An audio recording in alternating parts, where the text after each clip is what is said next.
नमस्कार। आप सबको मैं आज वापसी नामक कहानी, जिसकी लेखिका उषा प्रियंवदा जी हैं, उस कहानी के बारे में बताऊंगा। उस कहानी की जो मूल विषय है वह क्या है, उस पर प्रकाश डाला जाएगा। और वापसी कहानी के जो प्रमुख पात्र हैं वो कौन कौन हैं, है ना। इस कहानी का जो मूल विषय है वह क्या है, इस पर विस्तार से आपको बताया जाएगा। उससे पहले, बताने से पूर्व, मैं उषा प्रियंवदा जी के बारे में, उनकी रचनाओं के विषय में कुछ बताऊं। इनका जन्म होता है 24 सितंबर सन 1931 कानपुर में, है ना। और यह इलाहाबाद यूनिवर्सिटी में पढ़े, वहीं से पीएचडी भी किए, अंग्रेजी में एमए किए, उसके बाद पीएचडी किए, है ना। और कई जगह फिर दिल्ली के श्री राम कॉलेज हो या फिर भारत से बाहर भी ये अध्यापन कार्य के लिए गए। और इनके उपन्यासों की मैं बात करूं तो इन्होंने 55 खंबे लाल दीवारें 1961 में प्रकाशित कराया, रुकोगी नहीं राधिका 1967, शेष यात्रा नामक उपन्यास 1984 में प्रकाशित, फिर अंतर्वर्षी सन 2000, भय कबीर उदास 2007 और नदी नामक उपन्यास 2013 में प्रकाशित हुआ। तो ये रही इनकी उपन्यासों की बातें, है ना, उपन्यासों का नाम।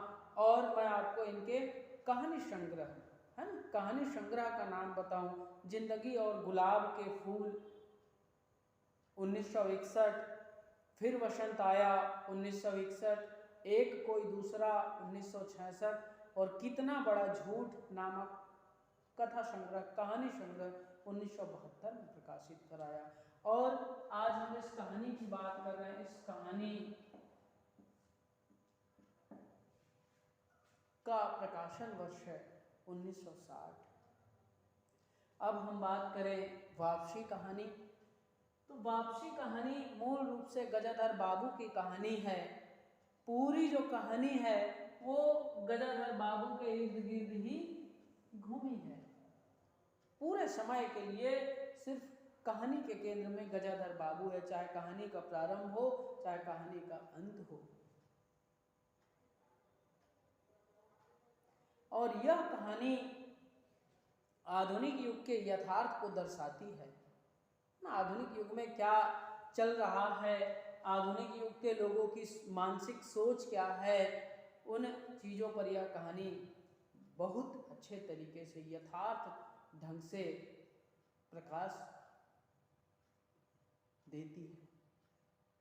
आधुनिक पीढ़ी के लिए परिवार में पुराने मूल्यों की तरह पिता का भी कोई स्थान नहीं रह गया है। इस चीज को यह कहानी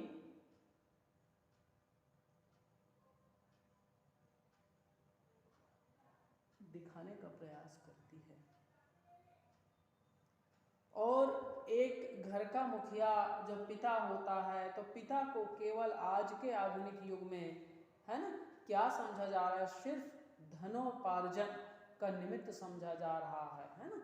मतलब सिर्फ पैसा कमाने वाला ही समझा जा रहा है। उससे ज़्यादा उनकी भावनाओं, मतलब जो घर के जो मुखिया है, पिता है, वो क्या सोचते हैं, क्या उनके लिए होना चाहिए, इस पर आज की पीढ़ी का कोई भी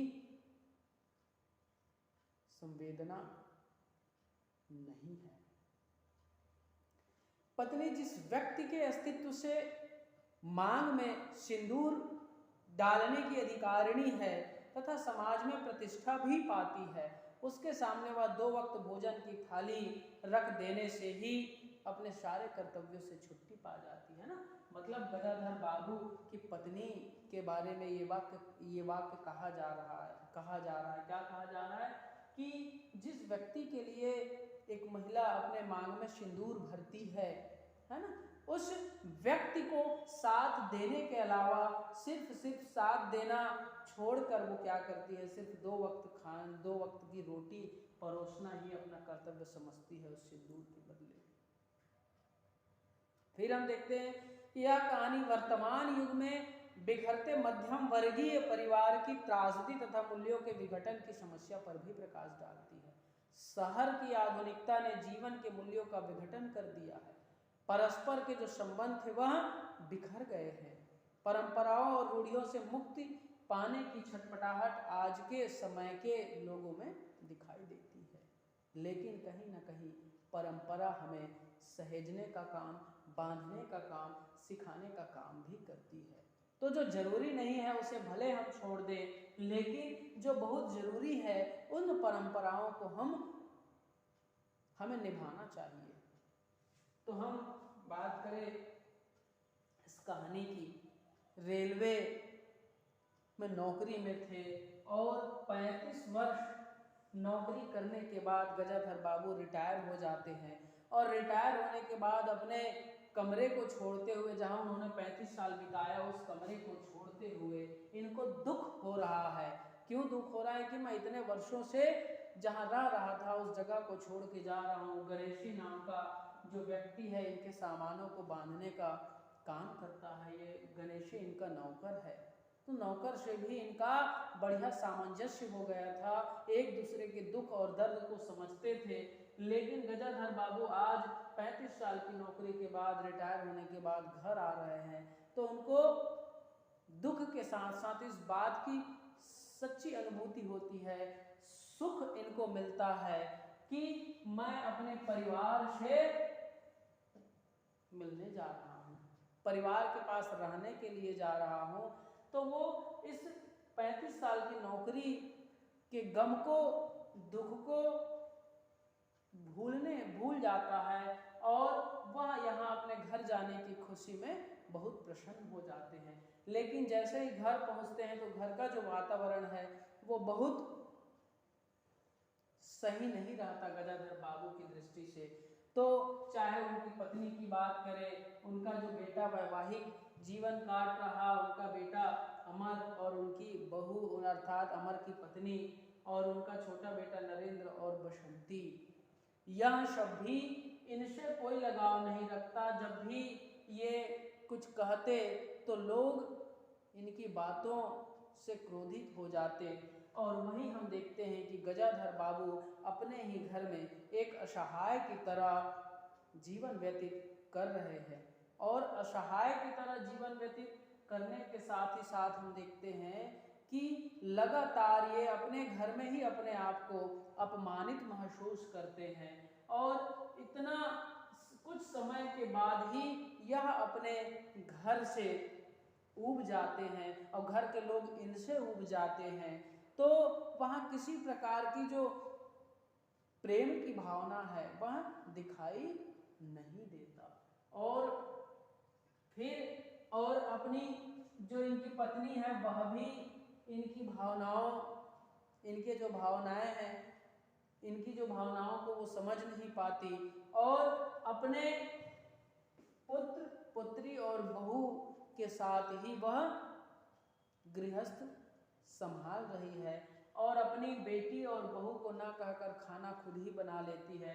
तो बार बार गजाधर बाबू इन बातों के लिए टोकते हैं, लेकिन इनकी बातों को गलत अर्थ में समझा जाता है। लोग इनको किसी प्रकार की इनकी भावनाओं का कद्र नहीं करते। तो इन सब बातों से परेशान होकर गजाधर बाबू एक कंपनी में, एक मिल में आवेदन करते हैं और आवेदन इनका स्वीकृत हो जाता है और इनको रामजी लाल सेठ जी, जिनका चीनी का मिल है ना, तो रामजी लाल सेठ जी के यहाँ ये फिर से नौकरी ज्वाइन कर लेते हैं और यहीं जब वापस जाते हैं तो इसी को केंद्र में रखकर इन्होंने, उषा प्रियंवदा जी ने वापसी कहानी शीर्षक दिया है।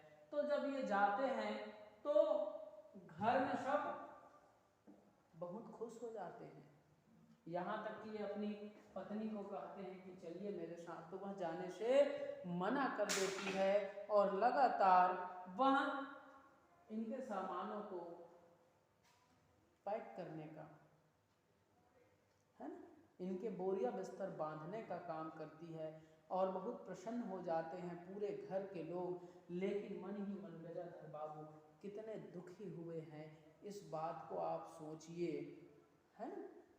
आज हमारा आधुनिक युग के युवा, आधुनिक युग के लोग क्या कर रहे हैं, यह सोचने के लिए उषा प्रियंवदा जी इस कहानी को लिखी है। और यह सोचना हम सबका कर्तव्य भी है और फर्ज भी है। तो यह गजाधर बाबू के साथ इनकी पत्नी जाने से मना कर देती है और वो अकेले निकल जाते हैं, वापसी हो जाती है इनकी नौकरी के रूप में। धन्यवाद।